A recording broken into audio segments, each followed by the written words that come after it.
আমাদের গোয়াল ভরা গরু ছিল, আমাদের গোলা ভরা ধান ছিল, আমাদের পুকুর ভরা মাছ ছিল, আমরা এগুলো শুনেছি। বাংলাদেশের মুসলিম ব্রিটেনের রানীর গায়ে শোভা পাইতো, এটা আমরা শুনেছি, ঠিক না? এগুলো মানে ইটস নট মেয়ার মিথ, শুধুমাত্র এগুলো কিছু কল্পকাহিনী না, কিন্তু এইগুলো আজকে কল্পকাহিনী হয়ে গেছে।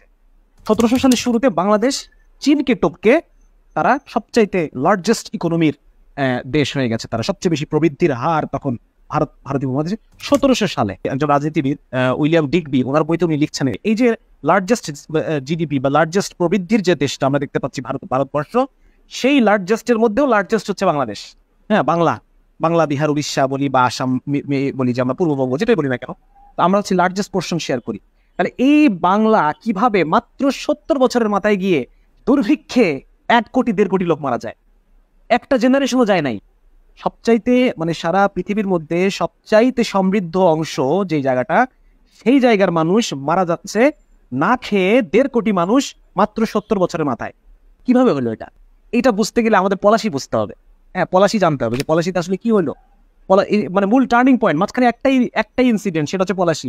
আজকে আমাদের পাসপোর্টের দাম সবচেয়ে কম, ভারতবর্ষের মানুষ আজকে খোলা আকাশের নিচে পায়খানা করে, আর এটা রিপোর্ট হয় তাদের পত্রিকায়, তারা এটা নিয়ে হাসি তামাশা করে। রাজনীতিবিদ উইলিয়াম ডিগবি নিজেই তার প্রসপারাস ব্রিটিশ ইন্ডিয়া বইয়ের মধ্যে উনি লিখছেন যে পলাশির যুদ্ধের পর বাংলার সম্পদ স্রোতের মতো জমা হতে থাকে লন্ডনে।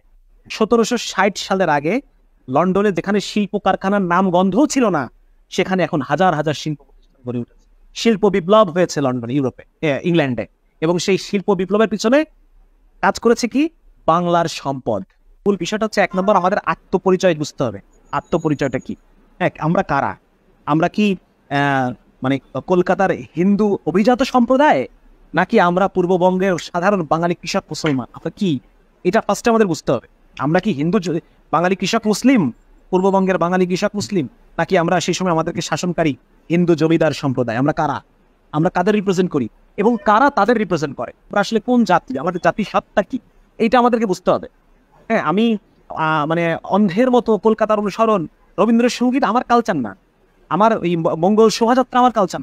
আমি পূর্ববঙ্গীয় বাঙালি মুসলমান, পশ্চিমবঙ্গের এনিট হিন্দুর কালচার আমার কালচার না। এই বিষয়টা বুঝতে হবে। তাহলে জাতিসত্তার পরিচয় যখন আমি বুঝে গেলাম, এবার আমার শত্রু এবং মিত্র পার্থক্য করতে হবে। আমার ইতিহাস আমাকে জানতে হবে যে আমার ইতিহাসের প্রত্যেকটা বাঁকে বাঁকে কে আমার স্বার্থের বিরুদ্ধে বিদ্রোহ করছে, কে আমার স্বার্থের বিরুদ্ধে মানে আমার শত্রুর সাথে গিয়ে যোগ দিয়েছে। বঙ্গভঙ্গ করা হয়েছে এই পূর্ববঙ্গীয় বাঙালি মুসলমানের শিক্ষা দীক্ষার জন্য। কারা এই বঙ্গভঙ্গের বিরোধিতা করলো? কারা বঙ্গভঙ্গের বিরোধিতা করে সঙ্গীত সেই সঙ্গীতকে আমরা আজকে জাতীয় সঙ্গীত হিসেবে গাচ্ছি, এটা আসলে ছিল বঙ্গভঙ্গের বিরোধিতা করে।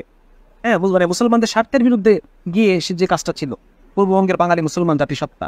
তো আজকে এই জাতিসত্তাকে চিনতে হবে, শত্রু এবং মিত্র আইডেন্টিফাই করতে হবে, এবং তারপরে সেটা আমাদেরকে মানে জনমত গঠন করতে হবে। আমাদের পুরো সমস্ত বাঙালি মুসলমান যারা আছে তাদেরকে মানে তাদের আত্মপরিচয় বুঝাইতে হবে, তাদেরকে চেনাইতে হবে যে তোমরা হচ্ছে এই জাতি এবং এরা হচ্ছে তোমাদের শত্রু, এরা হচ্ছে তোমাদের মিত্র।